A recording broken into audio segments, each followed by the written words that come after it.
వాళ్ళను ఒక online game ఆడకుండా రెస్ట్రిక్ట్ చేసినందుకు వాళ్ళ అపార్ట్మెంట్ లో ఉన్న 9th ఫ్లోర్ మీదకి ఎక్కి అక్కడి నుంచి దూకి చనిపోయారు. ఫోన్ చేతిలో ఉండకపోతే చిన్నపిల్లలు అన్నం కూడా తినను అంటున్నారు. ఇదే అనుకుంటే దీనికైనా ఘోరమైన ఇన్సిడెంట్ చెప్తా వినండి. హాయ్ గాయ్స్, మీకు ఈ విషయం తెలుసా? అహ్మదాబాద్లో ఒక అమ్మాయి ఉంది. 16 ఏళ్ళు ఉంటాయి ఆ అమ్మాయికి.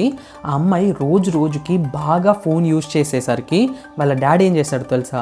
4 బౌన్సర్స్ని హైర్ చేసుకొని ఆ అమ్మాయి ఫోన్ని యూజ్ చేయకుండా చూసుకోమని వాళ్ళకి నెలకు 65,000 ఖర్చు పెడుతున్నాడు. ఇది సినిమా స్టోరీ కాదు, 2026లో రియల్గా జరిగిన, మన ఇండియాలో రియల్గా జరిగిన ఇన్సిడెంట్ ఇది. సో ఈ వీడియోలో మన ఇండియన్ టీనేజర్స్ సోషల్ మీడియా వల్ల ఎంత అడిక్ట్ అవుతున్నారు, ఎంత డిప్రెషన్కి లోన్ అవుతున్నారు అనేది రియల్ ఎగ్జాంపుల్స్తో మాట్లాడుకుందాం. ఓకేనా? ఈ వీడియో కంప్లీట్గా చూడండి అండ్ మీరు నాలో టెక్ని సబ్స్క్రైబ్ చేసుకోవచ్చు. ఎకనామిక్ సర్వే ప్రకారం 2025 to 2026 మన ఇండియాలో డిజిటల్ అడిక్షన్ అనేది చాలా పెరిగిపోయింది. మన ఇండియాలో ఇంటర్నెట్ కనెక్షన్ 2014లో 24 crores ఉంటే 2024 నాటికి అది 97 crores అయింది. ఒక 2025 స్టడీ ప్రకారం మన ఇండియాలో 13 to 18 years మధ్యలో ఉన్న టీనేజర్స్ రోజుకి 5 నుంచి 6 గంటలు స్క్రీన్ ఆన్ టైం మెయింటైన్ చేస్తున్నారంట. అంటే రోజుకి 5 నుంచి 6 గంటలు ఫోన్ ని వాడుతున్నారు. అండ్ ఇది 2023 ఇయర్ తో కంపేర్ చేస్తే 30% వరకు పెరిగింది. ఈ వీడియో స్టార్టింగ్ లో అహ్మదాబాద్ కేసు గురించి చెప్పాను కదా. అయితే ఆ కేసులో ఉన్న ఆ అమ్మాయి ఫోన్ని యూజ్ చేయకుండా చూసుకున్నందుకు ఇంట్లో ఏది పడితే అది పగలగొట్టడము, తనకి తాను అరవటము, బాధపడటము, కొట్టుకోవడం ఇలా చేసిందంట. ఇలాంటి బిహేవియర్ని అబ్జర్వ్ చేసిన డాక్టర్స్ ఇది సోషల్ మీడియా అడిక్షన్ అండ్ డిప్రెషన్కి లోన్ అవుతుందని ఐడెంటిఫై చేశారు. ఈ టీనేజర్స్ సోషల్ మీడియాతో ఎఫెక్ట్ అవుతున్న ఈ ఒక్క ఫ్యామిలీయే కాదు, ప్రపంచంలో అండ్ ముఖ్యంగా మన దేశంలో చాలా ఉన్నాయి. గుజరాత్లో ఒక స్కూల్లో 8 నుంచి 10వ తరగతి మధ్యలో ఉన్న 320 మందిలో 12% సోషల్ మీడియా అడిక్షన్, డిప్రెషన్తో బాధపడుతున్నారు. అండ్ మన ఇండియాలో ఉన్న కర్ణాటక ప్రభుత్వం కూడా 2026 స్టేట్ బడ్జెట్లో 16 ఏళ్ల కన్నా తక్కువ ఉన్న పిల్లలకి ఈ ఇష్యూని సీరియస్గా తీసుకొని సోషల్ మీడియాని రెస్ట్రిక్ట్ చేస్తూ ఒక బిల్ పాస్ చేద్దామని డిసైడ్ అయ్యింది. ఇదే అనుకుంటే దీనికైనా ఘోరమైన ఇన్సిడెంట్ చెప్తా వినండి. ఉత్తరప్రదేశ్లో ఉన్న గజియాబాద్లో ఒక ఇన్సిడెంట్ జరిగింది. తెలుసా మీకు ఆ విషయం? ఏంటో తెలుసా? తెలిస్తే షాక్ అయిపోతారు. వాళ్ళ పేరెంట్స్ వాళ్ళ 3 కూతుర్లని, ఎవరైతే 3 సిస్టర్స్ ఉన్నారో 12, 14 and 16 years ఉంటుంది, వాళ్ళని ఒక ఆన్లైన్ గేమ్ ఆడకుండా రెస్ట్రిక్ట్ చేసినందుకు వాళ్ళు ఏం చేస్తారో తెలుసా?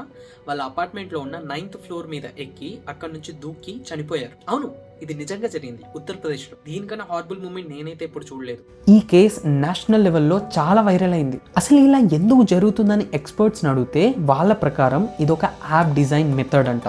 మనం స్క్రోల్ చేస్తున్న కొద్ది ఎండ్లెస్ స్క్రోలింగ్ అవ్వటం, autoplay features, notifications, like counts, ఇవన్నీ డోపమైన్ డ్రివెన్ ఆల్గోరిథమ్స్ అంట. ముఖ్యంగా టీనేజర్స్ ని ఇంటెన్షనల్ గా హుక్ చేయడానికి యూజ్ చేసే ఆల్గోరిథమ్స్ అంట. జస్ట్ ఈ 3 కేసెస్ కాదు, మన ఇండియాలో ఫోన్ వాళ్ళ చేతిలో లేకపోతే అంత చాలా మంది టీనేజర్స్ ఈ సోషల్ మీడియాకి అడిక్ట్ అయ్యి చాలా డిప్రెషన్కి లోన్ అవుతున్నారు. ఈ మధ్య మనం కూడా చూస్తున్నాం, మన ఇంట్లో మన చిన్నపిల్లలు ఎవరైతే ఉన్నారో, ముఖ్యంగా పేరెంట్స్ చిన్నపిల్లలకి ఫోన్ చేతిలో పెట్టి మరీ ఫీడింగ్ చేస్తున్నారు. ఫోన్ చేతిలో ఉండకపోతే చిన్నపిల్లలు అన్నం కూడా తినను అంటున్నారు. That's a very very dangerous sign. లేవాలంటే ఫోన్, పడుకోవాలన్నా ఫోన్, తినాలన్నా ఫోన్, ఏం చేయాలన్నా చేతిలో ఫోన్ ఉండాల్సింది. ఇలా చేస్తే చిన్నపిల్లల బ్రెయిన్ మొత్తం డ్యామేజ్ అవుతుంది. కంపల్సరీ డిప్రెషన్కి తొందరగా లోన్ అవుతారు, సైట్ వచ్చేస్తుంది. కానీ ఇక్కడ మంచి విషయం ఏంటి అంటే ఈ ప్రాబ్లమ్ని మన ఇండియాలో ఓపెన్గా మాట్లాడడం స్టార్ట్ చేశారు. దాన్ని చూసి గవర్నమెంట్స్ కూడా తొందరగా రియాక్ట్ అయ్యి మంచి ప్రికాషన్స్ తీసుకుంటున్నారు. దీని మీద మంచి లాస్ తీసుకొస్తున్నాయి. స్కూల్స్లో అవేర్నెస్ ప్రోగ్రామ్స్ పెట్టడం స్టార్ట్ చేశారు. పిల్లలకి అవేర్నెస్ లెక్చర్స్ ఇవ్వడం స్టార్ట్ చేశారు. ఈ సోషల్ మీడియా అడిక్షన్ వల్ల, ముఖ్యంగా మొబైల్ ఫోన్ అడిక్షన్ వల్ల వాళ్ళు ఓన్గా ఆలోచించడం అనేది మానేస్తారు. ఇది కేవలం టెక్ ప్రాబ్లం కాదు, ఇది మనకి, మన పిల్లలకి, మన సమాజానికి సంబంధించి ఒక సామాజిక సమస్య. ఇంట్లో లేకపోతే మీ ఊర్లో ఎవరైనా పిల్లలు ఇలాంటి ప్రాబ్లమ్స్తో ఫేస్ చేస్తుంటే ఒంటరిగా వదిలేయకండి. ఫస్ట్ దగ్గరికి వెళ్ళి మాట్లాడండి. అసలు ఎలా ఉండాలి, ఏం చేయాలనేది వాళ్ళకి చెప్పండి. అప్పుడే వాళ్ళకి అర్థమవుతుంది. ఇలాంటి మొబైల్ ఫోన్ అడిక్షన్స్ వల్ల పిల్లలకి ఫ్రెండ్స్ ఉండరు, క్రౌడెడ్ ప్లేసెస్లో ఉండడం ఇష్టపడరు, ఎక్కువ బయట వ్యక్తులతో ఉండడం కూడా ఇష్టపడరు. సో నేనేం చెప్పాలనుకుంటున్నానో మీకు అర్థమైంది.